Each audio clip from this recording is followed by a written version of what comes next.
ডাক্তারি পড়ুয়াকে গণধর্ষণের অভিযোগ। দুর্গাপুরের বেসরকারি হাসপাতালে কড়া নিরাপত্তা, এমার্জেন্সিতে ঢোকার রাস্তায় ব্যারিকেড দেওয়া হয়েছে। ব্যারিকেডের সামনে হাসপাতালের নিরাপত্তা কর্মীদের মোতায়েন করা হয়েছে।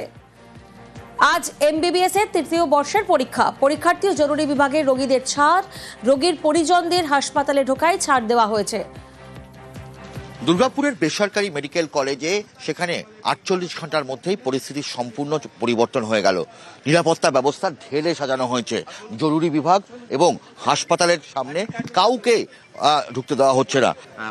এই যে নিরাপত্তা ব্যবস্থা এতটা কঠোর করার পিছনে কি কারণ? কারণ গতকাল প্রায় 2.5 থেকে 3 ঘন্টা আমরা তাদের চিনি না, বহিরাগত তারা এসে এমার্জেন্সিকে ব্লক করে রেখেছিলেন।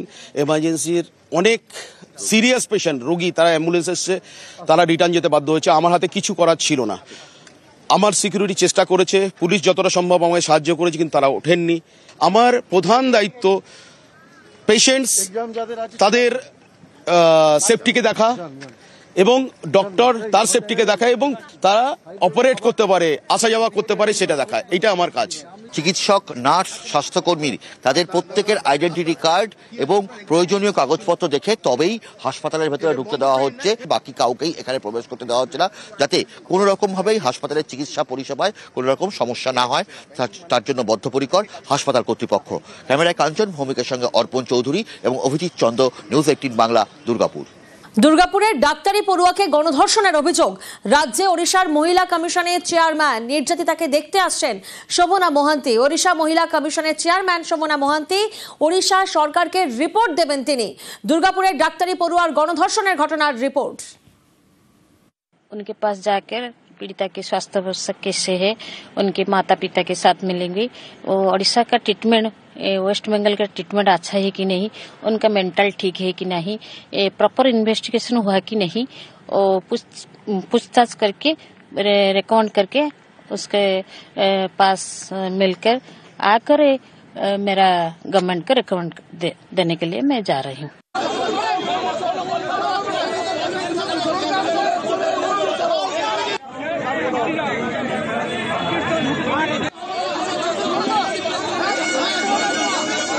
গতকাল আমরা দেখেছিলাম গণধর্ষণের প্রতিবাদে দুর্গাপুরে সেখানে বিক্ষোভ দেখানো হয় বঙ্গ বিজেপির তরফ থেকে, এবং আজও দুর্গাপুরে বিজেপির ধর্ণা কর্মসূচি এবং সেই কর্মসূচি ঘিরে রীতিমতো উত্তেজনা। গণধর্ষণের প্রতিবাদে দুর্গাপুর সিটি সেন্টারে ধর্ণা কর্মসূচি চলছে, সেই ছবি আপনারা দেখছেন। অনুমতি ছাড়া ধর্ণার অভিযোগ, পুলিশের সঙ্গে বিজেপি কর্মীদের বচসা।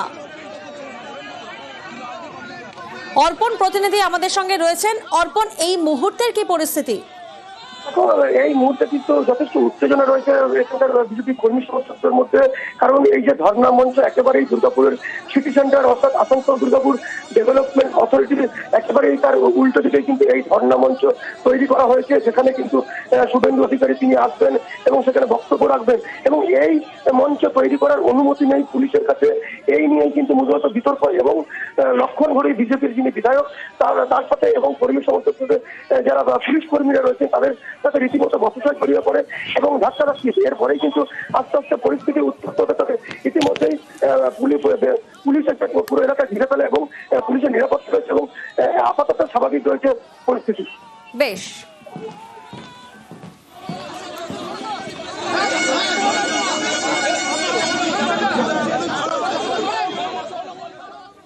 উত্তরবঙ্গে বৃষ্টি বিপর্যয়, জলঢাকার জলে তলিয়ে গিয়েছে সর্বস্ব। ময়নাগুড়ির বেশ কয়েকটি গ্রাম এখনো বিপর্যস্ত। কারো বাড়ি হেলে পড়েছে, কারো বাড়ি মাটিতে মিশে গিয়েছে। ঘর হারিয়ে ত্রিপলের ঘরই এখন ঠিকানা। দার্জিলিং এর দুধিয়ার গ্রাম পর্যটক শূন্য, একের পর এক হোমস্টে বন্ধ।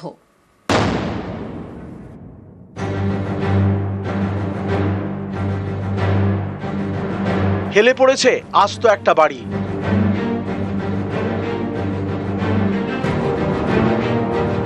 ঘরে বড় বড় ফাটল, ভেঙে চুরে গিয়েছে জানলা দরজা। যখন তখন ভেঙে পড়তে পারে বাড়িটা।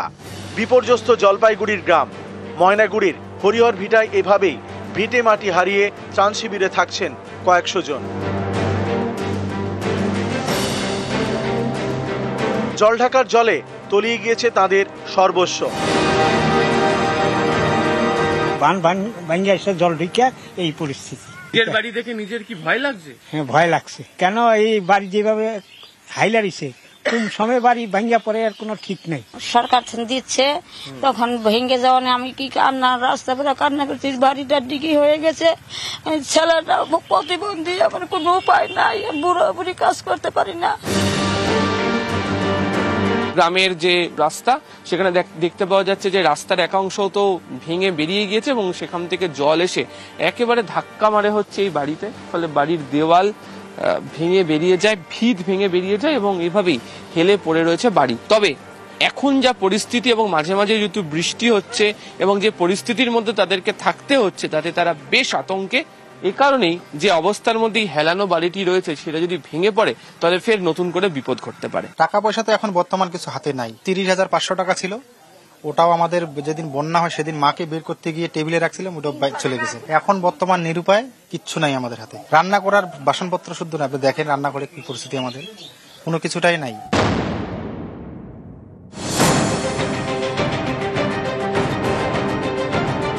ময়নাগুড়িতে জলঢাকা ঘেঁষা আরো দুটি গ্রাম, খাটোর বাড়ি এবং তারার বাড়ি। এই দুই গ্রামেও একই ছবি, জলঢাকার জল গ্রামে ঢুকে ভাসিয়ে দিয়েছে সর্বস্ব, মাটিতে মিশে গিয়েছে প্রায় 50টি বাড়ি। ঘর হারিয়ে ত্রিপলের ঘরে প্রায় 700 গ্রামবাসী। সব ভাষা নিয়ে গেছে, আমরা তো গরিব মানুষ, কি করে দিন কাটাবো এই গরমের মধ্যে, কবে ফিরবো জানি না। ক্লিনিং করতে পলি পড়ে গেছে, সেটা করতে একটু সময় লাগছে। আমাদের সিভিল ডিফেন্সের ছেলেরা, পুলিশের তরফ থেকেও বিভিন্ন টিম লেবার এনগেজ করা আছে, যাতে যত সম্ভব ঘর ঠিক করে ওদের ঘরে পাঠানো যায় সেই চেষ্টা আমরা করছি।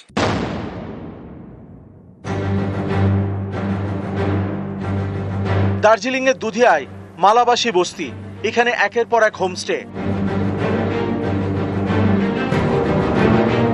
সারা বছর জমজমাট। এখান থেকে খাওয়া দাওয়া সেরে মিরিক, কার্সিয়াং, সুখিয়ায় ঘুরতে যান পর্যটকরা। এই মালাবাসী বস্তির হোমস্টেগুলি এখন খাঁ খাঁ করছে, পর্যটক শূন্য। দূর দূরান্তের পর্যটকদের জন্য আশ্রয়স্থল ছিল দুধিয়ার কাছের এই মালাবাসে গ্রাম, আর যেখানে 10টির বেশি হোমস্টে প্রতিনিয়ত পর্যটকদের আনাগোনা ছিল। দুধিয়ার লোহার ব্রিজ ভেঙে কার্যত হোমস্টে বন্ধের মুখে, বেশিরভাগ হোমস্টেতে ঝুলছে তালা। होमस्टे तो सब बंद है, अभी नहीं आ रहा है, ब्रिज से टूट गया ना, कैसे आएगा, सब बंद है, टूरिस्ट लोग नहीं आ रहे हैं, रास्ता ही बंद है ना, इधर का बहुत लैंडस्लाइड हुआ है इधर भी, इसलिए अभी एक भी टूरिस्ट भी नहीं। जब ये जो ब्रिज टूटा है उसी से अभी नहीं आया है, तो हम लोग चाहता है ये जो स्टील ब्रिज टूटा हुआ है उसमें जल्दी से बांध लगा के वो पुल का पुनर्निर्माण कर दिया जाए। নিউজ 18 বাংলা।